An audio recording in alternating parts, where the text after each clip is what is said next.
Kehidupan dunia ini sebentar saudaraku. Sebentar kehidupan dunia ini. Sampai kapan? Demi Allah saudaraku. Kita ini membutuhkan sekarang, laki-laki di sini yang hadir, yang mendengarkan suara saya dan ini mengikuti ceramah kita. Kita membutuhkan sekarang orang-orang mukmin yang imannya iman baja, bukan iman kerupuk. Yang kita butuh ini sekarang ikhwas sekalian dan akhwat di belakang sana yang mendengarkan saya dan mendengarkan ceramah ini. Kita butuh iman-iman baja yang kalau malam bangun dari ranjang lawan syaitan untuk sholat tahajud, bukan tidur terus-menerus. Membutuhkan iman baja ikhwas sekalian dan akhwat sekalian yang pada saat azan ke masjid, sholat, apapun tantangannya. Pada saat musibah datang bersabar mereka. Pada saat jihad dikumandangkan mereka berjihad di jalan Allah Subhanahu wa taala. Memang hidupnya untuk Allah Subhanahu wa taala. Kita butuh iman yang seperti ini. Ya memang baja apa yang Allah perintahkan, apapun tintangannya, halangannya kita lakukan. Enggak peduli dengan dunia ini, apapun orang mau katakan. Akhwat kita di belakang sana, kami butuh sebagai laki-laki seorang ibu seperti Nusaybah binti Ka'ab, sahabiat yang luar biasa. Pada saat jihad dikumandangkan, Nusaybah binti Ka'ab membangunkan suaminya tengah malam mengatakan, wahai suamiku besok jihad, ikutlah. Dibangunkan laki-lakinya 5 orang, semua dikatakan anak-anakku bangunlah, besok jihad, ibu pun akan ikut. Semuanya satu keluarga pergi jihad. Ini yang namanya mukminah, imannya baja. Bukan suaminya mau bangun sholat malam, sebentar mas, jangan bangun dulu. Malah kempes, dikempesin. Suaminya mau poligami, jangan, saya cemburu. Hukum Allah Subhanahu wa taala. Kita butuh wanita mukminah seperti Aisyah radhiyallahu anha. Waktu Nabi SAW menikah dengan Zainab, disambut oleh Aisyah dengan senyum, karena dia tahu ini hukum Allah, gitu kan? Masalahnya imannya iman baja, bukan iman kerupuk yang diketuk langsung pecah. Nah ini yang membuat umat Islam lemah, karena iman kita kendor, kempes, tidak ada apa-apa. Sedikit godaan syaitan, dibising sedikit langsung kendor. Pakai jilbab besar, kemudian digoda sama temannya, sedikit saja, oh kamu alim ya, ditinggalkan jilbabnya. Subhanallah. Kita butuh orang-orang mukmin dan mukminah yang hadir di majelis ilmu dengan iman baja. Memang mau mempelajari hukum Allah SWT halal haram. Sepertinya anda hadir ini iman baja namanya. Hadir di majelis ilmu sebagaimana orang-orang fasik. Mau berapa jam dari malam sampai subuh di diskotik, tidak rasa capek tuh. Kemarin ada ikhwah bilang sama saya, Ustadz antum gak capek dari pagi sampai malam ceramah? Saya bilang ya akhi, orang di diskotik dari malam habis isya pulang kantor, duduk nyanyi sampai kupingnya itu gendang kupingnya mungkin bisa pecah, musik dengan besar sampai subuh, minum khamr, mabuk, dia gak rasa capek tuh. Merasa oh saya tadi malam terhibur. Kenapa kita sebagai orang yang beriman tidak mengatakan saya terhibur dengan majelis ilmu? Saya terhibur dengan bertemu dengan para ulama, dengan sholat malam, bela agama Allah Subhanahu wa taala. Ini yang dibutuhkan, gitu kan?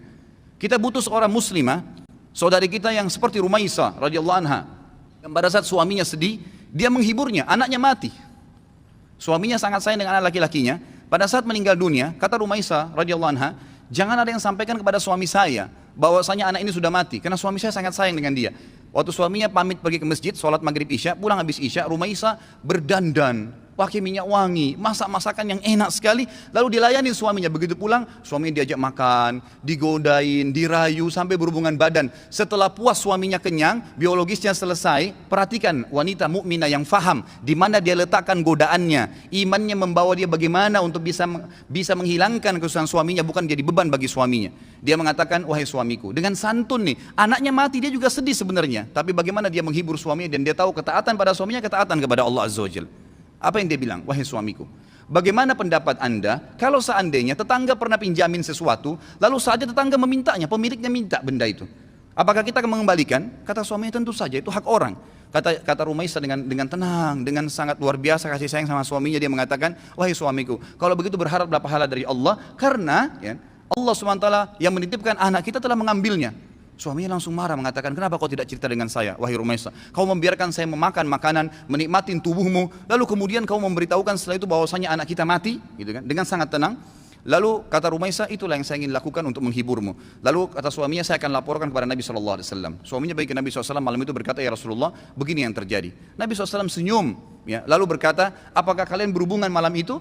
Kata keduanya, iya ya Rasulullah. Kata Nabi SAW, semoga Allah berkahi, betul hamil gara-gara hubungan malam itu, dan tahun depannya lahir seorang anak mujahid dari kalangan sahabat yang hanya besar mati syahid di jalan Allah Subhanahu wa taala. Ini yang kita butuhkan, orang-orang yang punya iman, ikhwas sekalian. Sampai kapan kita mau berlalai-lalai, gitu kan? Sampai kapan kita mau berlemah-lemah? Malu dengan pakai busana muslim, subhanallah, gitu kan? Malu dengan simbol Islam, subhanallah. Enggak usah jadi muslim sekalian. Saya berapa kali nasihati ikhwan dan akhwat saya, kalau ada yang bertanya, Ustaz, ada satu tetangga saya, ada saudara saya murtad, bagaimana saran anda? Saya bilang, tinggalin dia. Islam gak butuh dengan orang murtad, biarin dia murtad, masuk neraka sendiri. Kenapa kita harus bingung dengan satu orang murtad dan kita tinggalkan orang-orang tetangga kita muslim yang butuh bantuan makan, yang kalau diajak ke masjid mau sholat, itu yang kita dakwahin. Orang yang tidak mau iman tinggalin aja, gak usah diikutin, gitu kan? Ngapain kita berjalan di belakangnya merayu dia untuk supaya dia kembali ke dalam Islam? Gak usah. Doain mungkin, mendakwahin boleh, tapi gak usah kita sedih. Ya kan gitu. Jadi kita harus menetapkan semua pada tempatnya masing-masing.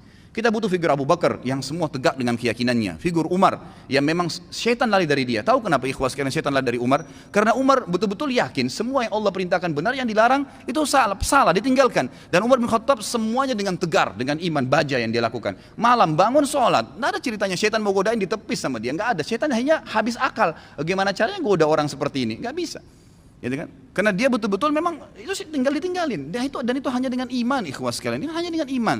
Sampai kapan kita mau terus-menerus membiarkan iman kita sehari begini dan sehari begitu? Sampai kapan antum mau mengatakan, dan perempuan di antun di belakang mengatakan, sampai kapan kita mau mengatakan, oh iya nanti, oh iya ya, oh iya ya, sampai kapan oh iya ya ini? Sampai malaikat maut mencabut roh kita baru kemudian kita mau sadar? Subhanallah. Majelis ilmu seperti ini tujuan utama mengubah menjadi orang yang lebih baik.